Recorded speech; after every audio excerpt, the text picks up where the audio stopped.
आज Doubtnut app download करें। Doubtnut पर अपने सभी गणित, रसायन विज्ञान, भौतिक विज्ञान और जीव विज्ञान के डाउट्स का करो सफाया। बस प्रश्न की फोटो खींचो, एक ही प्रश्न को क्रॉप करो और तुरंत वीडियो सोल्यूशन पाओ।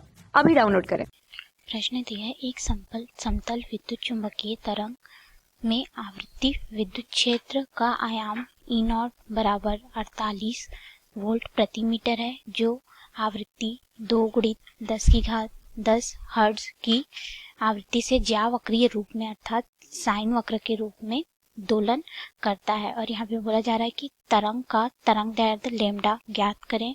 और बी बोला जा रहा है कि आवृत्ति चुंबकीय क्षेत्र का B0 यानी कि आयाम जो है उसको ज्ञात करना है। और सी बोल रहा है कि प्रमाणित करें कि विद्युत क्षेत्र का माध्य ऊर्जा घनत्व यानी कि U जो रहता है, ठीक है, और चुंबकीय क्षेत्र का माध्य ऊर्जा घनत्व बराबर है। यहाँ पे सी जो है प्रकाश का चाल यानी कि इस चुंबकीय तरंग का वेग, उसको हम लोग को 3 गुणित 10 की घात 8 मीटर प्रति सेकंड लेने के लिए बोला गया है, ठीक है। तो आइए हम लोग इस प्रश्न को हल करते हैं और देखते हैं हमें कितना मान मिलता है।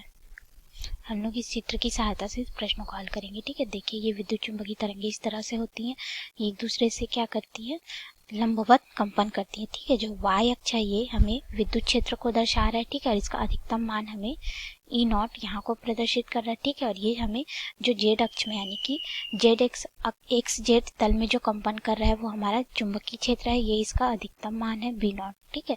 तो ये इस तरह से एक दूसरे के तल के लंबवत कंपन करते हैं और साथ ही साथ ये जिस दिशा में संचरित होते हैं उस तल के भी लंबवत कंपन करते हैं। देखिए, ये इस तरह से एक अक्ष की ओर इस तरह से सी प्रकाश की चाल के बराबर संचरित हो रहे हैं, ठीक है। तो इनके ये जो एक अक्ष है इससे भी ये लोग क्या कर रहे हैं, लंबवत कंपन कर रहे हैं, ठीक है। इस तरह से इनका संचरण होता है। तो अब हमें यहाँ पे पहला बिंदु बोला जा रहा है कि तरंग का तरंगदैर्ध्य ज्ञात करना है, ठीक है। तो हम लोग तरंगदैर्ध्य क्या होता है ये जानते हैं कि यह लैम्डा बराबर C/F होता है, ठीक है। C जो रहता है वो प्रकाश की चाल या फिर विद्युत चुंबकीय तरंगों के वेग को प्रदर्शित करता है निर्वात में, और F जो रहता है वो आवृत्ति को प्रदर्शित करता है, ठीक है। तो यहाँ पे तरंगदैर्ध्य बराबर हो जाएगा, ये C का मान हम लोग को पता है 3 गुणित 10 की घात 8 मीटर प्रति सेकेंड, ठीक है। और आवृत्ति का मान हम लोग को यहाँ पे प्रश्न में दे दिया गया है 2 गुणित 10 की घात 10 हर्ट्ज, ठीक है। 2 गुणित 10 की घात 10 हर्ट्ज, हर्ट्ज का मतलब होता है 1/सेकंड, ठीक है। तो ये वाला सेकंड ऊपर जाएगा, ये वाला सेकंड नीचे आएगा, तो सेकंड और सेकंड यहाँ से कट जाएगा, ठीक। अब देखिए यहाँ पे ये क्या है, 2 है, ये 10 की घात 10 है, इसको हम लोग ऊपर भेज देंगे तो ये क्या हो जाएगा, हमारा 10 की घात 10 हो जाएगा। और ये 1 से हम लोग 2 से 3 को कटा सकते हैं इस तरह से। तो जो हमें तरंगदैर्ध्य मिलेगा लैम्डा, उसका मान हो जाएगा 1.5 गुणित 10 की घात धन 8 ऋण 10 हो जाएगा, ठीक है। तो इसका मान कितना मिलेगा, 1.5 गुणित 10 की घात ऋण 2 मीटर प्राप्त होगा हमको। तो हमने यहाँ पे तरंगदैर्ध्य का मान जो है वो ज्ञात कर लिया, ठीक है। हमें तरंगदैर्ध्य का मान लैम्डा बराबर कितना मिला, 1.5 गुणित 10 की घात ऋण 2 मीटर।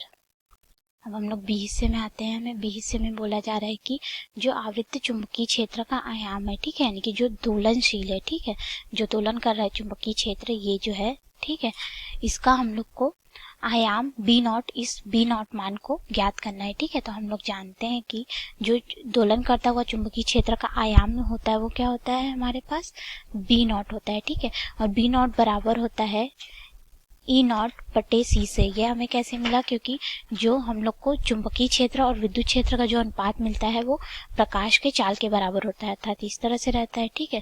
तो E0/B0 बराबर इतना मिलता है। तो हम B0 का मान निकालना था, तो हमने इधर इसको पक्षांतर कर दिया। तो हम लोग इसको समीकरण 1 बोल दे, तो हम लोग यहाँ पे समीकरण 1 में मान रख देते हैं किसका, विद्युत क्षेत्र का, और यहाँ पे प्रकाश की चाल का। तो हमें B0 का मान मिल जाएगा, ठीक है। तो B0 बराबर हो जाएगा, E0 का मान हमें यहाँ पे प्रश्न में दिया गया है, ठीक है, 48 वोल्ट प्रति मीटर। तो इसको हम लोग यहाँ पे रख देते हैं, तो ये हो जाएगा 48 वोल्ट प्रति मीटर बटा इसका मान हो जाएगा 3 गुणित 10 की घात 8 मीटर प्रति सेकेंड, ठीक है।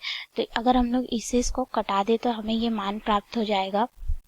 देखिए ये क्या हो जाएगा, 10 की घात 8 है, ये ऊपर चला जाएगा, 10 की घात ऋण 8 हो जाएगा, ठीक है।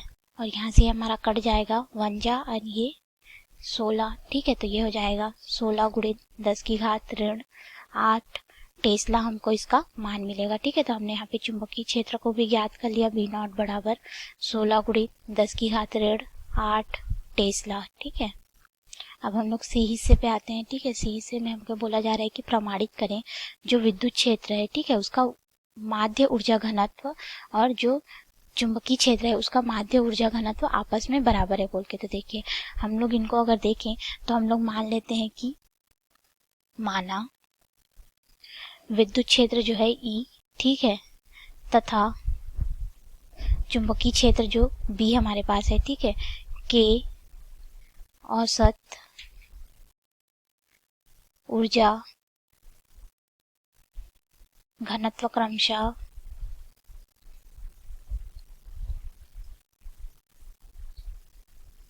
UE तथा UB है बोल के। ठीक है, तो हम लोग जानते हैं कि जो विद्युत क्षेत्र का ऊर्जा घनत्व होता है UE, उसका मान क्या होता है हमारे पास 1/4 एप्सिलॉन नॉट E का वर्ग होता है। ठीक है, एप्सिलॉन नॉट जो रहता है वो हमें निर्वात में विद्युतशीलता को दर्शाता है। ठीक है, इसको हम लोग समीकरण 2 नाम दे देते हैं। ठीक है, और जो विद्युत क्षेत्र जो चुंबकीय क्षेत्र की माध्य ऊर्जा घनत्व होता है उसका मान होता है UB बराबर 1/4 और यहाँ पे हो जाता है गुणित म्यू नॉट गुणित B नॉट का वर्ग। ठीक है, ये B का वर्ग होता है और ये हमारा E नॉट का वर्ग होता है। ठीक है, इसको हम लोग समीकरण 3 नाम दे देते हैं।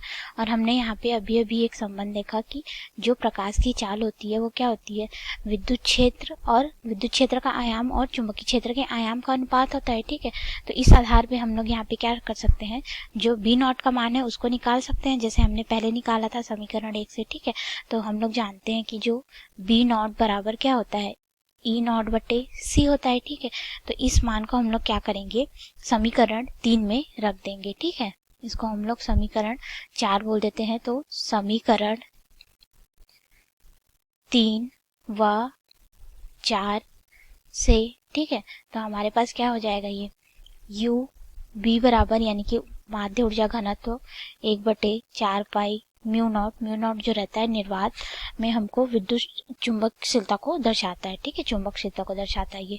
अब हम लोग यहाँ पे मान रख देंगे तो ये क्या हो जाएगा, E नॉट बटा C का पूरे का वर्ग हो जाएगा। ठीक है, अब हम लोग इसको हल कर ले। जानते हैं कि जो प्रकाश की चाल C होती है वो होता है 1/वर्गमूल एप्सिलॉन नॉट गुणित म्यू नॉट के। ठीक है, जहाँ पे एप्सिलॉन नॉट विद्युतशीलता को दर्शाता है, म्यू नॉट जो रहता है वो हमें चुंबकशीलता को दर्शाता है। दोनों की स्थिति जो रहती है वो निर्वात में रहती है। C का मान निकाले तो क्या होगा, C इधर आ जाएगा और ये इधर पक्षांतर हो जाएगा। ठीक है, तो हमारे पास ये हो जाएगा 1/C बराबर, ये इधर पक्षांतर होगा तो वर्गमूल एप्सिलॉन नॉट म्यू नॉट हो जाएगा। ठीक है, अब हम लोग इस वर्गमूल को इधर पक्षांतर कर देंगे तो ये हमारे पास हो जाएगा, इसको पक्षांतर करेंगे तो 1/C का वर्ग, क्योंकि वर्गमूल इधर पक्षांतर होगा तो वर्ग बन जाएगा, ये हो जाएगा एप्सिलॉन नॉट म्यू नॉट। ठीक है, ये हमारा हो गया समीकरण 5। इसको हम लोग क्या करेंगे, इस समीकरण में रख देंगे तो हमारे पास ये हो जाएगा इस तरह से, जो चुंबकीय क्षेत्र का ऊर्जा घनत्व B है उसका मान हो जाएगा 1/4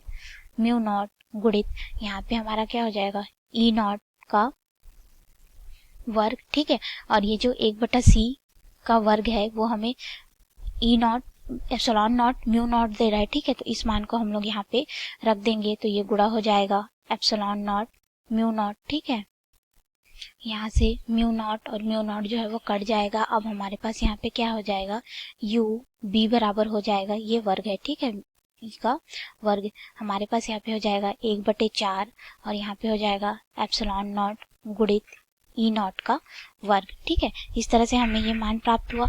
अब अगर हम लोग देखें तो 1/4 एप्सिलॉन नॉट E नॉट का वर्ग जो है वो हमें क्या दर्शा रहा है, यहाँ पे हमें जो विद्युत क्षेत्र का ऊर्जा घनत्व है इसको दर्शा रहा है समीकरण 2 से। ठीक है, तो हम लोग यहाँ पे लिख लेंगे समीकरण 2 से जो विद्युत क्षेत्र का ऊर्जा घनत्व है उसको दर्शा रहा है, तो ये वाला हमारा मान क्या हो जाएगा, UB बराबर UE के बराबर हो जाएगा। ठीक है, और हमें यही सिद्ध करने के लिए बोला गया था, क्योंकि इतना जो मान है हमें क्या प्रदर्शित कर रहा है, ये हमें विद्युत क्षेत्र के ऊर्जा घनत्व को प्रदर्शित कर रहा है। ठीक है, तो ये दोनों मानों को हम लोगों ने यहाँ पे रखा और इस तरह से हम लोगों ने इसको सिद्ध कर दिया। तो ये हो गया हमारे प्रश्न का उत्तर की जो चुंबकीय क्षेत्र का ऊर्जा घनत्व होता है वह विद्युत क्षेत्र के माध्य ऊर्जा घनत्व के बराबर होता है। धन्यवाद।